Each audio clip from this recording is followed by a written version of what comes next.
ஹாய்க்கா, உங்கள் பேர் என்ன? நீங்கள் எந்த தொகுதிக்கா? என் பேர் நந்தினி. நான் வந்து இங்கே சிவகாசி. பாலசௌந்தர்யா சிவகாசி தான். அக்கா, இப்போ நாளைக்கு எலெக்ஷன் அப்படின்னா உங்கள் ஓட்டு யாருக்கா இருக்கும்? விஜய்க்கு தான் போடுவோம். ஏன் விஜய்?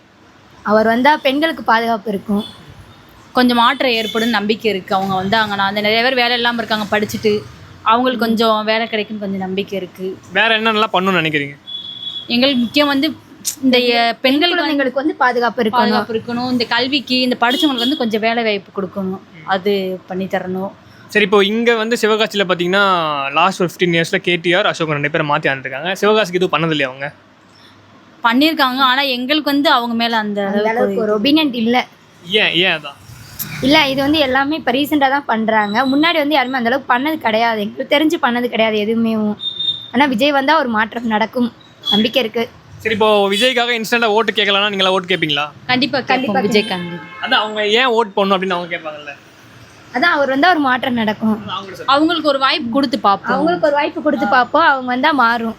Vote for TVK.